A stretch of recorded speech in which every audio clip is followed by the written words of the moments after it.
Ele que veio conversar conosco sobre essa questão de título eleitoral e também as questões sobre a agenda do cadastro eleitoral, tanto para candidato, acredito eu, que ele vai conversar conosco, e também para os eleitores. Marcelo, obrigado pela presença no nosso programa. Como é que está esse calendário, esse, provavelmente, fechamento de algumas datas agora para o mês de abril e maio? Bom dia. Bom dia, eu que agradeço o convite, bom dia a todos. O fechamento do cadastro eleitoral vai acontecer agora no dia 9 de maio. Por que isso acontece? No Brasil nós temos 136 milhões de eleitores. Em Brasília precisam ser impressos os 136 milhões de comprovantes do primeiro turno, do segundo turno.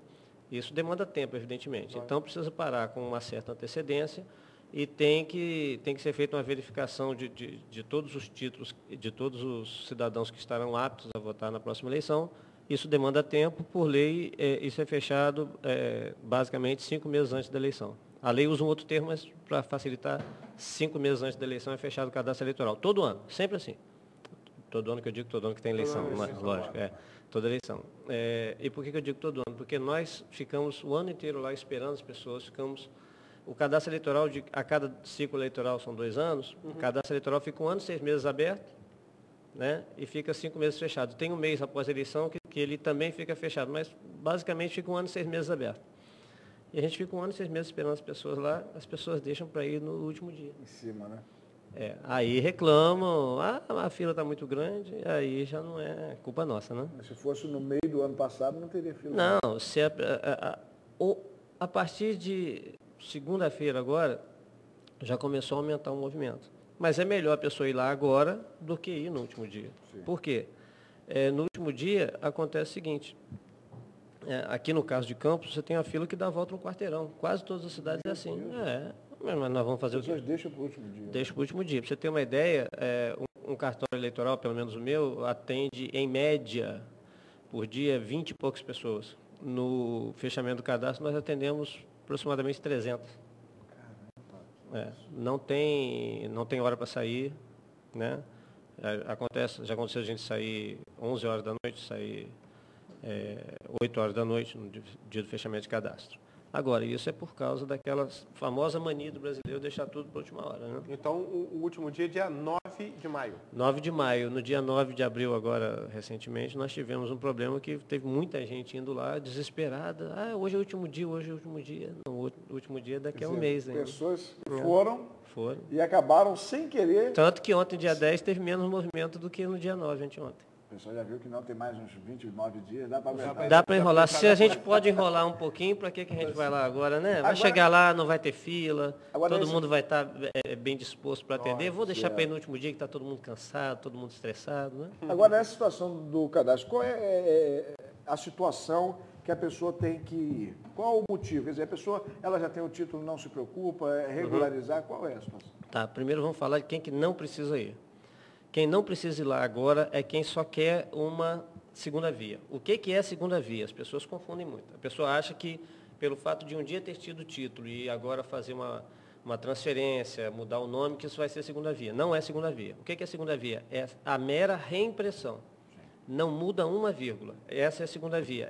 O prazo não é 9 de maio. O prazo é 10 dias antes da eleição. Vai terminar lá em setembro. Certo. Então, quem só quer a segunda via, então quem está nos ouvindo, e não quer mudar de local de votação, não quer mudar o nome, não quer mudar nada, o título está com os dados todos certinho, não quer fazer nada de alteração, mas está sem o título, não precisa ir agora até 9 de maio. Espere depois do dia 9. O ideal é que vá depois do dia 9. Quem que tem que ir até dia 9? Quem nunca fez título, é o chamado alistamento eleitoral, que as pessoas chamam de primeira via. Certo. Quem, tendo o título, quer fazer alguma modificação ou de nome ou de local de votação. E quem quer fazer a transferência de domicílio eleitoral, ou seja, quem quer mudar a cidade onde vota.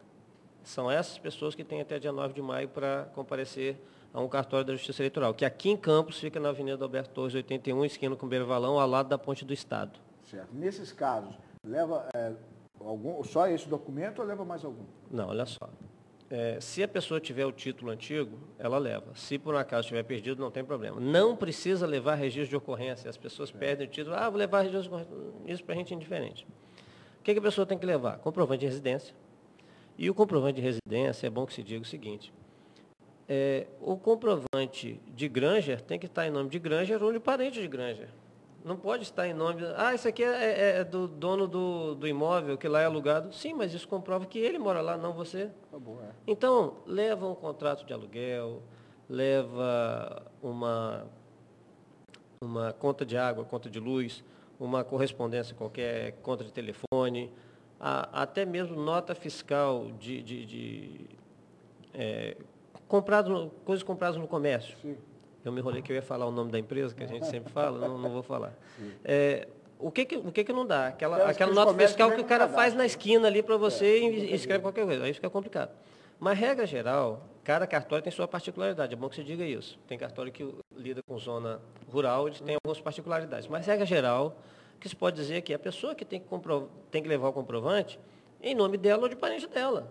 O que não dá é para ela chegar lá e falar, eu moro no endereço tal. A 98 tem 52 mil eleitores. Se a gente tiver que ir à casa de um por um para verificar, fica complicado. Então, a gente tem que ser rigoroso na questão desse comprovante de residência. Além do comprovante de residência, a pessoa tem que levar um documento oficial com foto. Cartão cidadão não é documento oficial. É bom que se diga. A pessoa chega lá com cartão cidadão e quer fazer o título. O que é documento oficial? Carteira de trabalho, carteira da OAB, por exemplo, CREA, identidade, evidentemente, carteira de habilitação, sendo que a carteira de habilitação não serve para a primeira via. Por que não serve? Porque não diz o local de nascimento. Certo. A carteira de habilitação. Falei carteira de trabalho já? Carteira de trabalho. Passaporte serve? O passaporte também não serve para a primeira via, porque não consta, salvo engano, o nome dos pais. O passaporte novo, modelo antigo até servia, mas hoje em dia não. Em último caso, a pessoa pode até fazer com a certidão de nascimento ou casamento. A gente tenta evitar esse expediente porque a certidão de Granger, de repente, Vitor chega lá com ela, vocês regulam mais ou menos a mesma idade, eu não tenho como saber quem é quem. E a gente tem que assinar dizendo que a gente verificou que você era você e que ele era ele. Então é um pouco mais difícil. Mas é direito da pessoa fazer. Mas a gente pede que leve um documento com foto, que é a melhor coisa. Agora, Marcelo, como é que está a questão sobre documentos na hora da votação? Já temos o nosso título, já está tudo ok, agora na votação, como é que está essa briga? Mudou? Tem que levar a identidade? Não tem? Como é que na última eleição, todos nós caímos na pegadinha do malandro, né? Verdade. Eu lembro você na quinta-feira aqui dando entrevista pra gente. Exatamente. Todo empolgado com o cardápio. Exatamente. Inclusive teve uma coisa interessante naquela ocasião, que no começo do ano eu mandei e-mail para o tribunal, não só eu, outras pessoas devem ter feito também. Lembrando o seguinte, não tem cabimento exigir identidade e título. Vamos exigir só a identidade e tal. Tentando conclamar ao tribunal alguma coisa. O que aconteceu? Aí, por uma questão político-partidária, eu não vou citar o nome do partido, um partido achou que seria prejudicado na eleição, entrou com ação, o Supremo, 2 dias antes da eleição, deu a determinação que era mais óbvia. Só que era mais óbvia 6 meses antes da eleição. Na véspera da eleição era melhor ter ficado quieto. Tá. Como é que funciona? A mesma coisa que foi na última eleição. O cidadão tem que levar um documento oficial com foto. Só com título não pode votar. Tá? Tem que fazer uma observação. Quem estiver fora do seu domicílio eleitoral e quiser justificar a ausência, esse sim tem que levar identidade e título. Porque ele vai ter que preencher o número do título lá. Então é um pouquinho mais difícil. Mas quem vai votar no seu local direitinho, bonitinho, é só levar a identidade ou carteira de trabalho, um documento oficial com foto. Aí não serve a certidão de nascimento. Certo. Aí não tem jeito. No dia da votação não serve certidão de nascimento, casamento, não tem jeito. Aí não tem como, porque aí a regra está escrito especificamente documento oficial com foto. O primeiro turno, dia 7 de outubro. E caso tenhamos o segundo turno, qual é a data? Não me lembro agora de cabeça, é o último domingo de outubro. De outubro. Sempre assim, sempre outubro, o primeiro, né? E o último. Agora não estou lembrando. Eu estou preocupado com o primeiro turno. Não sei se vai ter segundo turno. O primeiro eu lembro de cabeça. Mas vai ser no último domingo de outubro, se houver, né? E aí varia de cidade para cidade, né? 28. Tá. Dia 28, tá. E as pessoas que, por sinal, tenham necessidades especiais, já passou esse prazo ou ainda pode? Não, até dia 9 de maio também. E aí tem uma coisa que a gente precisa destacar. As pessoas costumam ficar em casa sem fazer nada, sem informar a justiça que tem algum tipo de necessidade especial. mas no dia da eleição é uma festa para falar mal da justiça. É um absurdo esse local de votação, com essa escada. Aí eu pergunto, minha senhora, a senhora foi lá e informou a gente que a senhora tinha necessidade especial? Não, então, a gente não pode mexer. Primeiro, a gente não sabe quem passou a ter necessidade especial ou não. Exato. Esse período de uma eleição Em segundo lugar, a gente não pode mexer no cadastro eleitoral sem o requerimento da pessoa. Então, é complicado, porque na hora H, chega lá, a pessoa sai falando horrores. O que eu posso dizer? Eu, na parte que me toca, eu tenho procurado, desde que eu assumi a chefia do cartório em final de 2007, eu tenho procurado, aos poucos, fazer modificações em locais de votação. Em que sentido? Os eleitores que estão nos ouvindo e votam na Faculdade de Odontologia sabem que até 2008 a eleição era naquela parte de cima, por exemplo, da Faculdade de Odontologia. E a escada lá é muito íngreme, muito, muito, muito. Chegar a dar pena de ver as pessoas terem que subir a escada daquele jeito lá. Eu estive lá na faculdade, antes da eleição de 2010, conversei com o pessoal da direção, deram todo o apoio. Nós conseguimos, entre aspas, inventar 8 salas no térreo, colocamos todo mundo para votar no térreo. Fizemos a mesma coisa em relação à mudança no local de votação, que era o Nilo Peçanha. Era o Nilo Peçanha, tiramos do Nilo Peçanha e colocamos no Eucarístico, pelo mesmo motivo. Então, sabendo que as pessoas não têm esse costume de ir lá pedir a gente para trocar, mas têm o costume de reclamar, eu tenho procurado ver os locais que têm um acesso mais difícil e tentar mudar agora.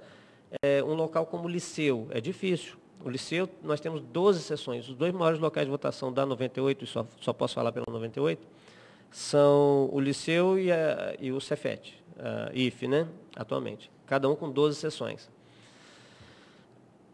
É difícil você conseguir, naquela região, um outro local com 12 salas boas no térreo para você colocar com acesso fácil. E o Liceu, por si só, já tem uma escada para você chegar lá. Sim. Então, é complicado. Sem contar que as pessoas têm a paixão. Eu também sou liceísta. As pessoas têm a paixão incrível pelo Liceu. Elas não querem deixar de votar no Liceu em hipótese alguma. O Liceu de Humanidade de Campos tem essa característica. É mais ou menos que nem o Goitacás, né? Você é americano, né? Esquece. Não sou americano. Eu sou Campos. Eu acho que pessoas estimam que eu sou americano, mas esse é outro assunto. Marcelo, em relação a você, há quanto tempo está na 98ª? Na 98, eu estou desde o dia 13 de dezembro de 2007. Estou na Justiça Eleitoral desde 1º de outubro de 2007. 2 meses após eu entrar, fui transferido para assumir a chefia da 98. Você era da 76ª? Eu era da 76, que cuida de Guarulhos. Nessa mudança de um ano para o outro, ou de uma eleição para outra, principalmente em número de eleitores, é crescente demais, se estabilizou, até porque a gente fala da possibilidade, você pega um pedaço de Campos nesse caso, né? Mas a gente fala do desenvolvimento, do crescimento populacional. Você vem percebendo isso de eleição para eleição? Está crescendo um pouco, não se verifica assim um boom, mas cresce, é natural, né? Não tem nada de excepcional. Hoje em dia, Campos está, salvo engano, a última análise que eu fiz, estava com 336 mil eleitores aptos, porque aí você não considera quem está com título cancelado e quem está com título suspenso. Se fosse para somar todo mundo, ia dar 360 mil. Mas tirando títulos cancelados, títulos suspensos, dá 336 mil, um número razoável. Quem tem o título cancelado é como? Também tem até 9 de maio só para comparecer ao cartório. Quem teve título cancelado, isso acontece por 2 motivos. Porque houve revisão de eleitorado na cidade da pessoa e a pessoa não apareceu, cancelou.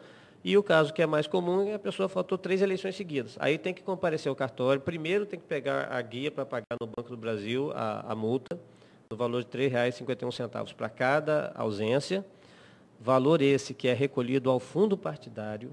As pessoas pensam que esse dinheiro fica com a Justiça Eleitoral. Certo. Esse dinheiro não vai para a Justiça, vai para os partidos políticos. Então, aquela pessoa que fala assim, eu não vou dar meu voto para esses caras, vai dar seu dinheiro. Vai dar o dinheiro. Vai dar o dinheiro, é besteira. Mas é importante destacar também que eleições são turnos, então, né? Não... Exatamente. O que para esse fim é considerado eleição? Não é a eleição de 2012, mas cada um dos turnos da eleição de 2012. Então, se a pessoa não vai ao primeiro nem ao segundo, ela já está com 2 faltas. E aí a gente pode, aproveitando o que você falou, a gente pode esclarecer uma coisa. Quem vota no primeiro turno não está liberado de votar no segundo. Quem vota no segundo não apaga a ausência no primeiro. É incrível a quantidade de pessoas que chegam lá e falam assim, não, mas eu não faltei eleição nenhuma. Aí você vai olhar, está com 6 faltas. Aí você olha, uma ela faltou no primeiro, outra faltou no segundo, outra faltou no primeiro, outra faltou no segundo. Aí você pergunta, você votou no segundo turno, não foi? Foi. Mas no primeiro você tinha ido? Não, mas eu votei no segundo. E aí quando vai ver, tá devendo R$20 ao fundo partidário. E de grão em grão, o fundo partidário recolhe 30 e tantos milhões por ano. Meu Deus. 30 e tantos milhões de reais por ano por conta dessas multinhas que as pessoas falam assim, não, 3,50 eu pago. Ainda olha para a cara da gente como se nós fôssemos responsáveis pelo voto ser obrigatório e fala assim, eu pago. Aí eu penso assim, está tirando onda, mas é bobo, está dando dinheiro para os políticos. Mas agora eu queria te perguntar justamente isso. Como é que está essa ausência no dia da eleição? Como é que a Justiça Eleitoral está trabalhando isso para tentar diminuir? Por exemplo, tem algumas cidades por aqui, por perto, eu fiz um levantamento, por citar Italva. Italva tem 14% de pessoas que não vão votar. É a média nacional. Isso é muito grande. Sim, mas é a média nacional. Campos é 17. Campos é 17 a média. Então, Campos é um pouquinho acima da média e na última eleição foi quase 20%, salvo engano. Mas também tem o seguinte, teve um feriadão junto, lembra? Sim, teve feriado de finados, emendou tudo, né? Deveria ser evitado? Também acho, mas a Constituição diz que sempre no último domingo de outubro, então isso é praticamente inevitável. O segundo turno é praticamente inevitável que em algumas situações isso vai ocorrer. Não tem jeito. Eu sou uma pessoa antiquada, eu tenho o costume de cumprir a Constituição, cumprir a regra. Né? Hoje em dia as pessoas acham que tem que mudar a Constituição para governar. Como é que está sendo feita essa questão do trabalho de justiça eleitoral sobre a questão de diminuir esse número? A justiça sempre tenta conscientizar o cidadão no seguinte sentido. Se você não comparecer e der a sua opinião, o país não vai mudar. Você também não vai poder reclamar.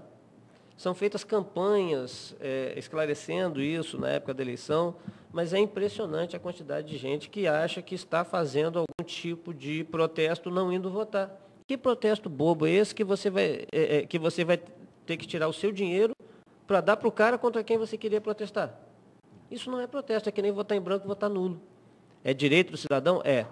Aproveitando que a gente está falando disso. Se a pessoa não quer votar, o que ela tem que fazer? Compareça, tire sua falta, vota em branco, vota nulo. Não estou incentivando ninguém a fazer isso. Estou dizendo que é direito da pessoa fazer isso. Não tem a teclinha lá branco para votar em branco? Então, não tem a possibilidade de você digitar 999 votar nulo? Então, é direito da pessoa. Agora, e é mais prático. Eu acho que não ir votar é dar tiro no pé. Mais dia, menos dia, você vai precisar da justiça para comprovar que você está em dia. Então, Vitor, a Justiça Eleitoral faz campanha, sim, na época da eleição, tentando esclarecer as pessoas. Agora, é muito mais gente fazendo campanha, por exemplo, em rede social, falando, não vá votar, vamos fazer um protesto. Aí sempre vai acontecer esse ano também, vocês vão ver, vão aparecer lá uns sabichões lá que vão colocar assim na internet. De acordo com o artigo 124 do Código Eleitoral, se mais da metade dos votos forem nulos, terá que haver outra eleição. Não é besteira. É se a justiça anular. Por quê? Dos 336 mil eleitores de Campos, vamos inventar que 335 mil não compareçam à eleição. O futuro prefeito, vai ser escolhido com 1.000 votos. No caso, 501. Sim. Quem tiver 501 vai levar. Se nós levarmos isso para o país inteiro, 136 milhões de eleitores, 135 milhões não vão votar, o presidente vai ser escolhido dentre 1 milhão. Não, e mesmo que isso fosse possível, ocorresse, tudo bem, e aí vai ficar o quê? Vai deixar a cidade na mão das Forças Armadas? E outra coisa, as pessoas têm uma tendência de reclamar da obrigatoriedade do voto, mas as pessoas costumam esquecer do seguinte, e não há problema nenhum falar nisso, não há discriminação alguma quando se fala o seguinte, eu até hoje em dia eu coloco nós, que eu me incluo, para poder ninguém falar que eu estou falando de A, B ou C. Nosso povo não tem cultura política para não ser obrigado a votar. O que iria acontecer se a gente não fosse obrigado a votar? Quase ninguém iria. E quem fosse, iria fazer leilão. Nem todo mundo.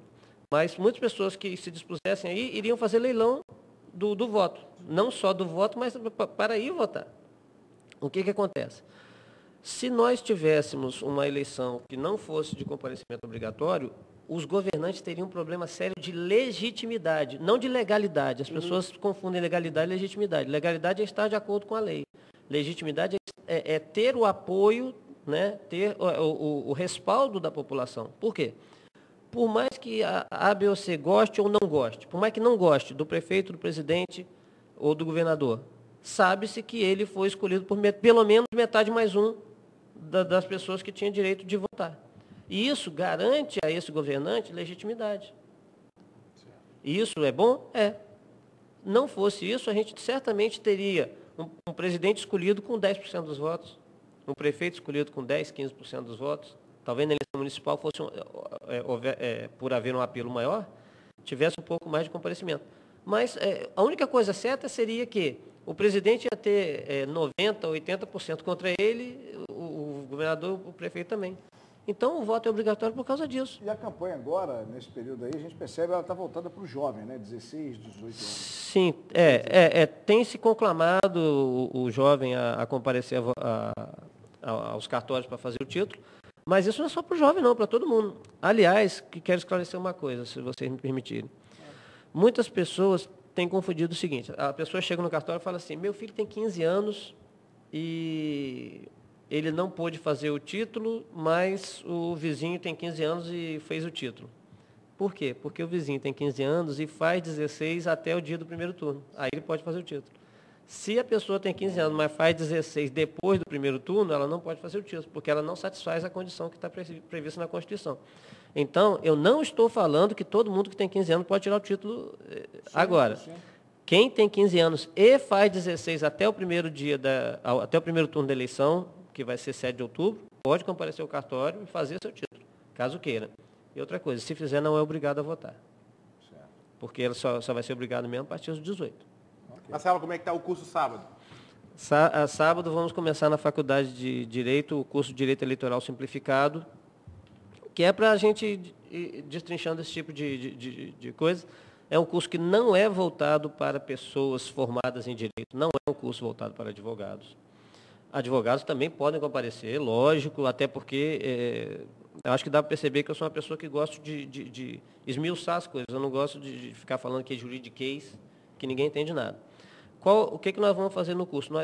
E essa é a proposta da Faculdade de Direito. Nós vamos esclarecer uma série de coisas que ficam muito confusas em termos de direito eleitoral. Essa questão de legitimidade e legalidade, questão do voto, como que é feita a votação eletrônica, quem